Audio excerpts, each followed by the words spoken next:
Իշխանական կուլիսներում վերջին 5 օրերին ամենաքննարկվող թեմաներից մեկը Ազգային ժողովի նախագահի պաշտոնում ՔՊ վարչության կողմից դաբրոստացած Ռուբեն Ռուբինյանի թեկնածության հարցն է։ Իշխանական շրջանակներից Ժողովուրդ օրաթերթի ստացած տեղեկությունների համաձայն ՔՊ խմբակցությունում ընդհանուր առմամբ դրական են գնահատում վերջին ներքին վերադասավորումները եւ վարչության ընտրությունների արդյունքները։ Սակայն ամենամեծ հետաքրքրությունը կենտրոնացած է հենց Ռուբեն Ռուբինյանի շուրջ ձևավորված կոնսենսուսի վրա։ Խմբակցության ներկայացուցիչները ոչ պաշտոնական զրույցներում նշում են, որ Ռուբինյանը պատգամավորների հետ մշտապես պահպանել է աշխատանքային եւ մարդկային հարաբերությունները, եղել է հասանելի ու բարեհաճ, իսկ որպես ԱԺ փոխնախագահ կարողացել է պահպանել ներքին հավասարակշռությունը նույնիսկ ամենաթեժ քաղաքական փուլերում։ Սակայն քննարկումների առանցքում միայն ներքին հարաբերությունները չեն։ Իշխանական շրջանակներում շրջանառվող գնահատականների համաձայն Ռուբինյանի կարևոր առավելություններից մեկը նրա միջազգային կապերն են։ Խոսքը ոչ միայն եվրոպական քաղաքական հարթակներում ձևավորված հարաբերությունների մասին է,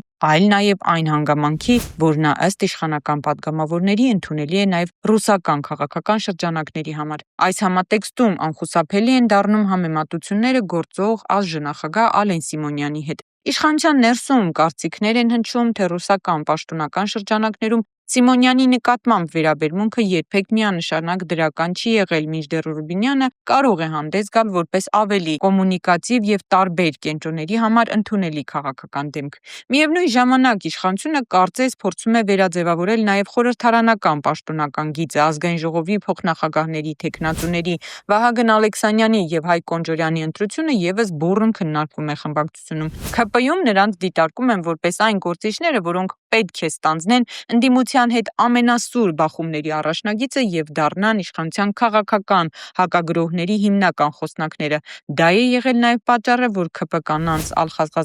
կամ Արուսյակ Ջուլիակյանին թիմը չի ընտրել։ Ավելին նշվում է, որ Ջուլիակյանին նոր են հանձնաժողովի նախագահ ընտրել, թող իր գործն անի պատվով։ Այս ամենը թույլ է տալիս ենթադրել, որ խորհրդարանի ղեկավար կազմում սպասվող փոփոխությունները պարզապես կադրային վերադասավորումներ չեն լինելու, դրանք կարող են արտացոլել իշխանության նոր քաղաքական հաշվարկները արտաքին հարաբերություններում ավելի ճկունություն ցուցաբերելու, իսկ ներքին քաղաքական դաշտում առավել կոշտ ու համակարգված պաշտոնական մեխանիզմներ ձևավորելու նպատակով։